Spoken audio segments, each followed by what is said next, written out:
Hello people, it's your boy Osman back again with another video. This time it's Manchester United v Huddersfield at the Theatre of Dreams. The return of the babyface assassin, his first game in charge at Old Trafford. So I'm expecting a very raucous atmosphere. The crowd are going to be up for it and Huddersfield are going to be in for a game. A week ago Huddersfield would have been looking at this thinking, you know what, we're struggling at the moment, we need points desperately, we might have a chance of getting something at Man United. But with the addition of Ole Gunnar Solskjaer, 1 week after Jose Mourinho, is a complete 180 from how it was under Jose Mourinho. No more negativity within the press conferences and no more negativity within the dressing room, and of course, most importantly, on the pitch. Yeah, so first and foremost, I'm having a lot of banter from other Liverpool fans, Man City fans, they don't exist, Arsenal fans, etc.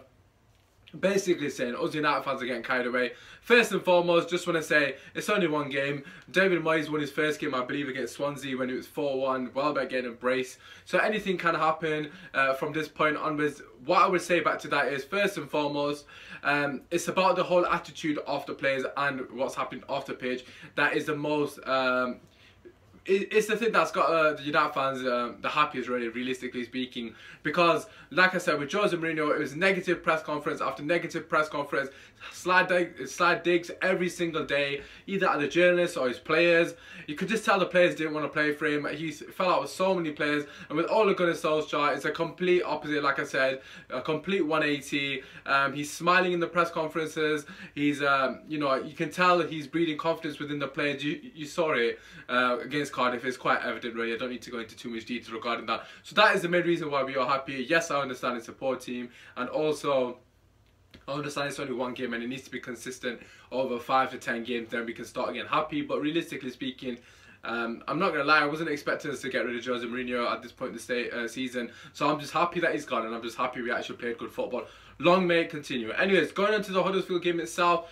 Huddersfield are not going into this game with much confidence at all. They've lost 5 on the bounce, if I'm not mistaken. To be honest with you, they're there just to be absolutely just annihilated, to be honest with you. I know Chelsea got a shocking result against Leicester, and also Man City are lost at home to Crystal Palace. So anything can happen, so I'm not going to go into this with any delusion. So realistically speaking, we should win about 7 to 8-0. Yeah, so that's pretty much the preview. Enjoy, drop a like. No, I'm joking.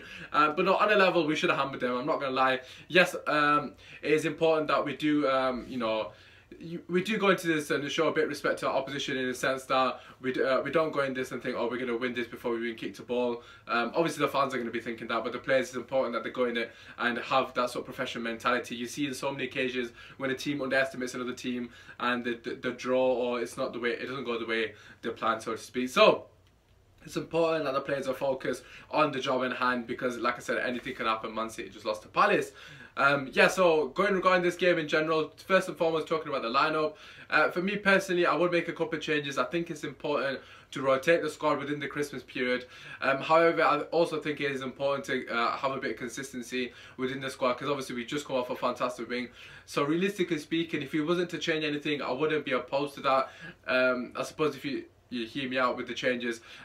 Basically what changes, obviously Phil Jones. I don't want to see Phil Jones in a Man United shirt. Fair play to him, he played well, but again, it's only Cardiff, so I'm not really going to use that as a barometer of Phil Jones' ability in any way, shape or form. First and foremost, he's just a calamity. He saw against Valencia, scoring that own goal. I don't even need to explain this. We all know why Phil Jones shouldn't be in the team. Anyways, I swapped Phil Jones out and put Baye in. I swapped Ashley Young out. I know he's captain, but I don't really care. I'll probably give captaincy to David De Gea. I think he's the most deserved player for the captaincy. I know people are saying Pogba or Herrera. For me personally, I wouldn't give it to Herrera on the basis that I don't think he's a long-term solution in that middle of the park. Yes, he was fantastic. Yes, he shows passion. But for me personally, I want that to be someone like Thiago Alcantara, somebody of that ilk, someone who's got a lot of quality on the ball, just to release a bit of pressure off Pogba. Don't get me wrong, Herrera is fantastic. He does a job. He puts in so much effort. But I'm just thinking long term to go to the next level. Anyways, also regarding Pogba, I just don't think he needs that added pressure. Although for me personally, I think Pogba is the obvious choice, because he does come across like a leader. You saw what he did for France within the dressing room. So again, I wouldn't be opposed to Pogba. But just based on somebody who deserves it, I think it's a no-brainer, David De Gea in that sense. Anyways, I wouldn't play Ashley Young because I want Dalot to play games. I think this is a very easy game for him to play at Old Trafford, at home of course, against a team that is massively struggling. I believe they're second joint bottom at the moment. They've scored the least goals in the Premier League, so I'm not expecting much threat from them going forward. I know they've caused a threat in the past, but that was under a different manager. And yeah, going forward, I would expect us to be our fullbacks bombing on. If anything, it's going to be, I'm expecting them to be very compact and organised within the middle. So if anything, most of their success is probably going to come down the wings.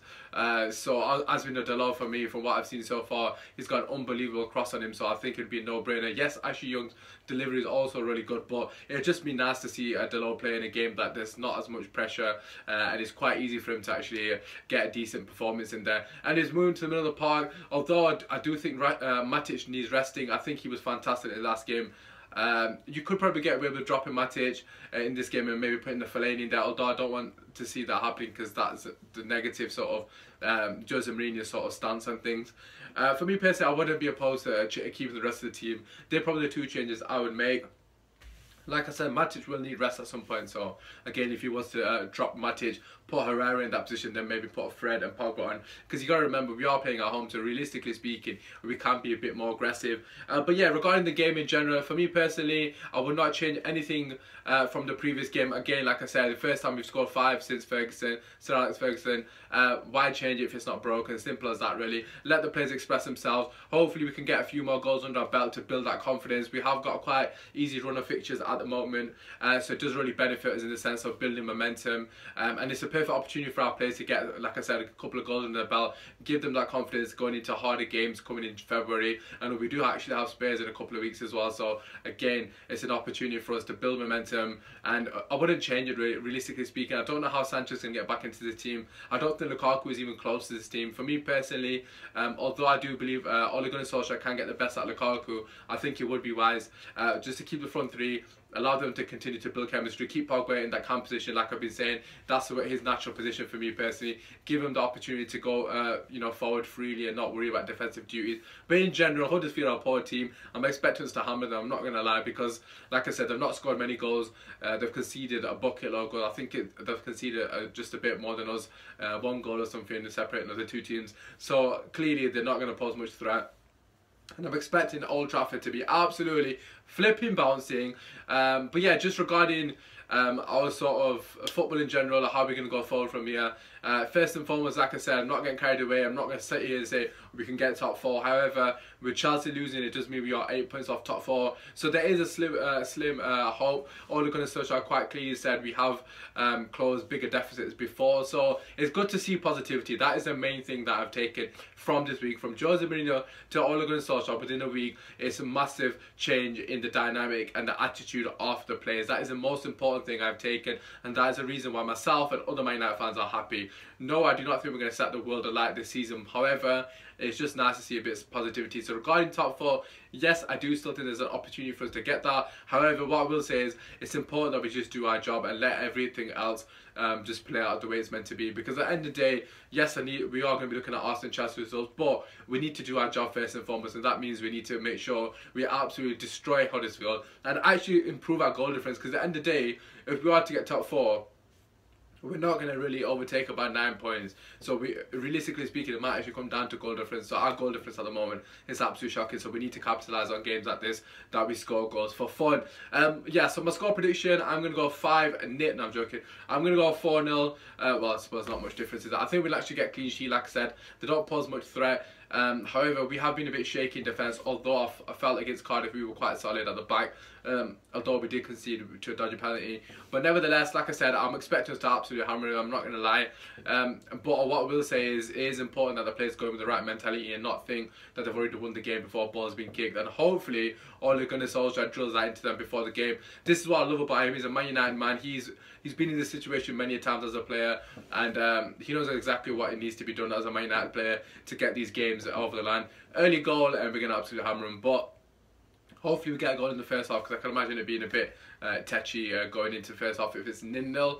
But yeah, that aside, like I said, I'm not expecting much threat from Huddersfield. It should be a good game.